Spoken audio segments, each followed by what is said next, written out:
자, 오늘은 2024년 11월 수능 수학 확률과 통계 26번 문제를 분석해 드리도록 하겠습니다. 자, 이번에는 이제 확률 관련한 문제가 나왔는데요. 한번 좀 읽어보도록 하겠습니다. 어느 학급에 학생 16명, 자, 16명이 나왔죠. 대상으로 과목 A와 과목 B에 대한 선호도를 조사하였다. 쉽게 영어라고 할게요. 얘는 수학이라고 하고, 이게 이제 항상 제가 전해드리겠지만은 일상적인 용어로 자꾸 이해를 해야 돼요. 그래야지 수학이 쉽게 느껴지거든요. 산수처럼 옛날 초등학교 수학은 이제 산수라고 했죠. 지금은 다 수학이라고 하는데 초등학교 산수 같은 경우는 더하기 빼기가 주로 되다 보니까 좀 쉽게 느껴지죠. 그렇죠? 그렇게 쉽게 느껴지도록 생각을 하라는 겁니다. 이 조사에 참여한 학생은 과목 A와 즉 영어와 과목 B 중 하나를 선택하였고, 그러니까 선택을 안 하면 안 돼요. 무조건 선택을 해야 돼요. 그렇죠?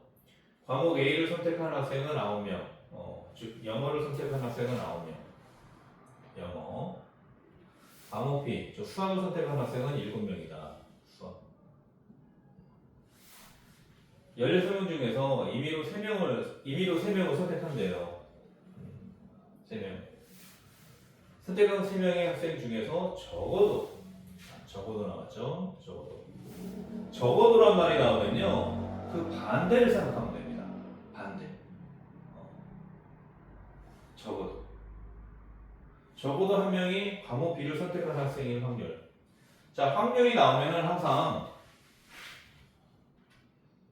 당연히 분모분의 분수가 돼야 되겠죠. 그렇죠? 분모를 뭘 의미하느냐? 전체 경우의 수.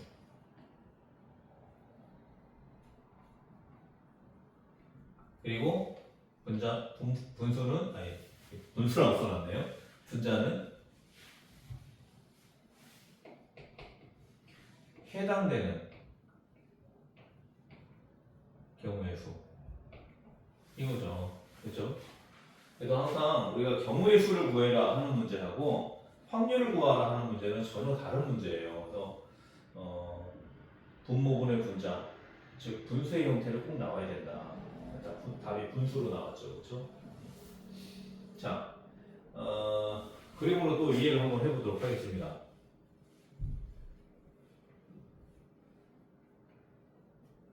자, 영어, 수학 9명, 7명, 전체 16.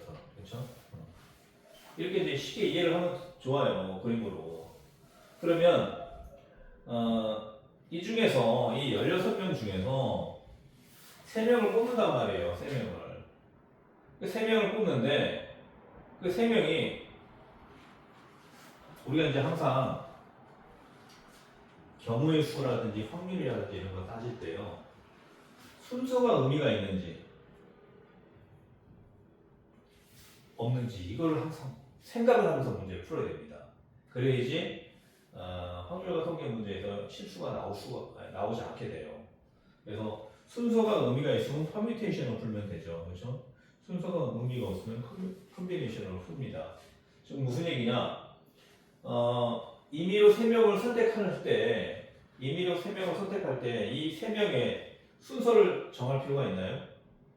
순서 안 정해도 되죠. 그렇죠? 그냥 3명만 뽑으면 되는 거예요. 예를 들어서 영어니까 이제 알파벳을 할게요. A, B, C, D, E, F, G. 하나, 둘, 셋, 넷, 다섯, 여섯, 일곱. H, I 이렇게 되죠, 그렇죠? A, B, C, D, E, F, G, H, I 그렇죠? 9명. 수학이니까 1, 2, 3, 4로 할게요. 1, 2, 3, 4, 5, 6, 7. 자, A에서 3명을 다 뽑는 경우는 뭐예요? A, B, C. 예를 들어서 A, B, C. 수학에서 다 뽑을 경우는 1, 2, 3 이렇게 되죠, 그렇죠? 예를 들어서 그러면 A, B, C로 뽑으나 BAC로 뽑으나 CAB로 뽑으나 다 똑같잖아요. 순서가 의미가 없죠. 그래서 일단은 컨비네이션으로 접근해야 되구나. 이걸 항상 따져가면서 문제를 풀어야 됩니다. 그렇지 않고 그냥 해설지에 컨비네이션을 풀라고 하니까 그냥 컨비네이션 푼다 이렇게 생각하면 안 돼요. 그러면은 핵심을 놓치게 됩니다. 우리가 이제 항상 공부를 할 때는요, 항상 그 의문을 갖고 캐스천만큼 의문을 갖고 더 쉽게 풀 수 있는 방법은 없을까? 왜 얘는 이렇게 됐을까? 이걸 항상 고민하면서 공부를 해야 돼요. 그래야지 그런 것들이 머릿속에 자극을 주기 때문에 신경세포가 활성화돼가지고 실력이 향상이 되고 응용력이 여기저기서 터져나오게 되는 거예요. 그래서 항상 생각을 많이 해야 돼요. 그냥 무작정 외우면 안 됩니다. 자, 이런 그 메커니즘이 있기 때문에 컨비네이션으로 풀어야 된다고요. 컨비네이션. 그 다음에 여러 가지 경우들이 있죠. 그렇죠? 영어로 저기 9명을 뽑는 경우, ABC로 뽑는 경우, 뭐 CDE로 뽑는 경우도 있고, 그리고 또 뭐 GHI로 뽑을 수도 있고, 그렇죠? 그 다음에 영어 2명에 수학 1명 이렇게 뽑을 수도 있고, 그렇죠? 뭐 이렇게도 뽑을 수 있잖아요. A, B, 뭐 3, 뭐 이런 식으로. 그 다음에 D, 1, 5 이렇게 뽑을 수도 있고, 그렇죠? 이번에는 이제 수학이 2명, 영어가 1명, 그렇죠? 또 반대로 이제 다 수학만 뽑을 수도 있고 여러 가지 경우들이 있단 말이에요. 경우들이 있는데 어쨌든 확률 문제 나오면은 전체 확률은 1이에요.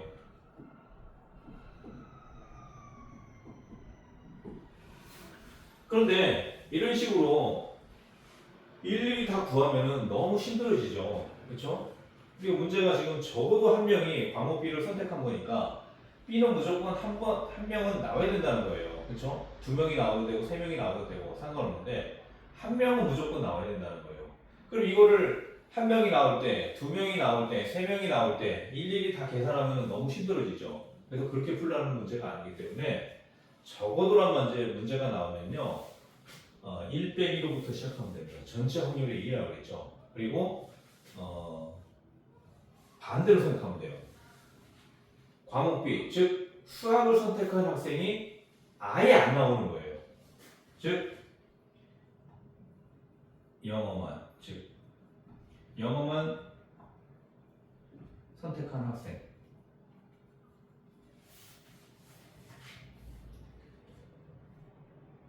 영어만 선택한 학생이 나올 확률을 구해서 전체 확률에서 빼주면 되는 거죠. 그렇죠? 그래서 이제 전체 확률 1에서 자, 영어만 선택한 학생이 나올 확률 한번 봅시다. 전체 경우의 수는 어떻게 돼요? 16명 중에서 3명 뽑는 거잖아요. 그렇죠? 16명 중에 3명 뽑는 거예요. 그 다음에 영어만 선택한다는 것은 뭡니까? 영어가 9명이죠. 9명에서 3명을 뽑으면 되는 거죠. 그렇죠? 그리고 이제 이것도 같이 해주면 더 좋아요. 수학에서는 뭐예요? 7명이죠. 7명. 7명에서 아무도 안 뽑는 거죠. 이 자체는 1이잖아요. 1. 근데 이거를 항상 우리는 문제 풀 때 염두에 두고 문제를 풀어야 됩니다. 1이라고 해서 무시하면 안 돼요. 왜냐하면 이 개념이 들어가 있는 거예요. 개념이 들어가 있기 때문에 항상 염두에 두고 문제를 풀면은 이와 유사한 또 다른 유형의 문제들이 나올 때도 흔들리지 않고 문제를 풀어낼 수가 있습니다. 자, 그럼 이제 이거 계산하면 어떻게 돼요?